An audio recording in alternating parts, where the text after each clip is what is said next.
America, Israel और Iran के बीच जंग की आग खाड़ी देशों तक पहुंच चुकी है। 18 मार्च को ईरान ने अपने गैस फील्ड पर हमलों के बाद खाड़ी देशों के तेल और गैस ठिकानों पर हमलों की चेतावनी दी और देर शाम मिसाइल हमले कर दिए। कतर की सरकारी तेल कंपनी के मुताबिक ईरान के मिसाइल हमले में तेल प्रोसेसिंग यूनिट रास लाफान में भारी नुकसान हुआ। वहीं सऊदी अरब ने अपनी राजधानी रियाद के ऊपर 4 बैलिस्टिक मिसाइलों को रोकने का दावा किया। संयुक्त अरब अमीरात पर भी ईरान ने बैलिस्टिक मिसाइल हमले किए हैं। ये युद्ध जैसे जैसे आगे बढ़ रहा है, खाड़ी देशों के लिए स्थिति जटिल होती जा रही है। बीते 28 फरवरी को अमेरिकी इस्राएली हमले में ईरान के सर्वोच्च नेता आयतुल्ला अली खामेनेई की मौत के बाद ईरान ने पहले खाड़ी देशों में स्थित अमेरिकी सैन्य ठिकानों को निशाना बनाया और अब उसने ऊर्जा और रणनीतिक ढांचे को भी निशाना बनाना शुरू कर दिया है। ईरान और अमेरिका इसराइल के बीच जारी इस युद्ध ने सऊदी अरब, यूएई, बहरीन, कुवैत और कतर के सामने चुनौतीपूर्ण हालात पैदा कर दिए हैं। विश्लेषकों के मुताबिक तेल और गैस संसाधनों में समृद्ध इन देशों के पास अब विकल्प बहुत सीमित है। रिपोर्ट्स के मुताबिक ईरान ने अब तक 2000 से ज्यादा मिसाइल और ड्रोन इन देशों पर दागे हैं। सबसे आक्रामक हमले संयुक्त अरब अमीरात के खिलाफ हुए हैं। संयुक्त अरब अमीरात स्थित अमेरिका के अल जफरा सैन्य अड्डे, कतर स्थित अल उदैद एयरबेस और कुवैत स्थित कैंप बुहेरिंग पर मिसाइल हमले हुए हैं। बहरीन स्थित अमेरिकी सेंट्रल कमांड के ठिकानों को भी निशाना बनाया गया है। दुबई एयरपोर्ट भी हमलों से प्रभावित है। संयुक्त अरब अमीरात के शाह गैस फील्ड पर भी हमले हुए हैं और फुजैरा बंदरगाह को भी निशाना बनाया गया है। संयुक्त अरब अमीरात के पूर्वी तट पर स्थित फुजैरा बंदरगाह स्ट्रेट ऑफ हॉर्मुज से बाहर है और इसे खाड़ी के तेल के लिए एक रणनीतिक रूप से अहम वैकल्पिक मार्ग के रूप में देखा जाता है।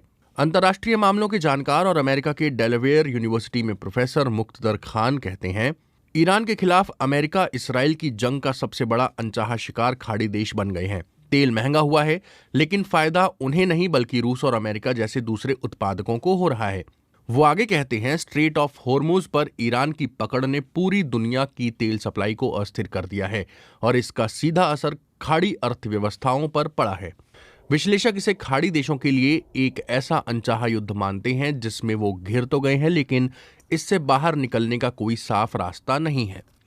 सुरक्षा मामलों के जानकार प्रवीण साहनी कहते हैं, खाड़ी देश एक ऐसे क्वैगमायर में फंस गए हैं जिसमें वो ना तो खुलकर अमेरिका इसराइल के साथ खड़े हो सकते हैं और ना ही ईरान के खिलाफ जा सकते हैं।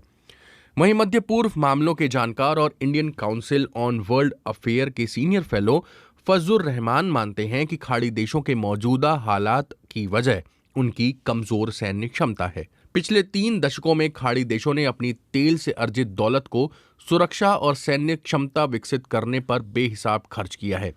अलग अलग स्रोतों पर उपलब्ध भरोसेमंद आंकड़ों के मुताबिक सऊदी अरब, कतर, बहरीन, यूएई, ओमान और कुवैत ने 1990 के दशक के मध्य से अब तक 2 से 3 ट्रिलियन डॉलर हथियारों और सुरक्षा पर खर्च किए हैं। फजलुर रहमान कहते हैं, सबसे बड़ा सवाल ये है कि आपके खरबों डॉलर के डिफेंस प्रोक्योरमेंट का क्या हुआ। आप ईरान की साधारण मिसाइलों और ड्रोनों तक को रोकने में नाकाम हैं और आपकी पूरी अर्थव्यवस्था ठप है। खाड़ी देशों की सबसे बड़ी विडंबना ये है कि अमेरिका के जिन सैन्य अड्डों को उन्होंने अपनी सुरक्षा की गारंटी समझा था, वही अब उनके लिए सबसे बड़ा खतरा बन गए हैं। फजलुर रहमान कहते हैं, खाड़ी देशों ने दशकों से अपनी सुरक्षा आउटसोर्स करती थी, लेकिन ये मॉडल अब पूरी तरह फेल होता दिख रहा है। ईरान पहली बार सीधे इस बड़े पैमाने पर खाड़ी क्षेत्र को निशाना बनाकर ये संदेश दे रहा है कि अमेरिकी सुरक्षा ढांचा भरोसेमंद नहीं है। यही नहीं, खाड़ी देशों को अपने महंगे इंटरसेप्टर अमेरिकी सैन्य अड्डों की सुरक्षा पर खर्च करने पड़ रहे हैं। मध्य पूर्व, खासकर यूएई, अंतर्राष्ट्रीय वित्तीय संस्थानों का बड़ा केंद्र है। मुक्तदर खान कहते हैं, युद्ध ने सिर्फ तेल उत्पादन नहीं बल्कि खाड़ी देशों की सुरक्षित और स्थिर छवि को भी तोड़ दिया है। निवेश, पर्यटन और रियल एस्टेट सब प्रभावित हो रहे हैं। ये स्थिति पेट्रोडॉलर पर निर्भर इन देशों के लिए बहुत जटिल होने वाली है। ये हालात खाड़ी देशों को अपनी सुरक्षा व्यवस्था पर फिर से सोचने को मजबूर कर सकते हैं। वहीं प्रवीण साहनी मानते हैं कि मौजूदा युद्ध खाड़ी देशों के लिए एक बड़ा सबक होगा। वो कहते हैं, इस युद्ध के बाद खाड़ी देश सबसे बड़ा सबक यही सीखेंगे कि उनकी जमीन पर मौजूद अमेरिकी बेस उनकी सुरक्षा नहीं बल्कि असुरक्षा की वजह है।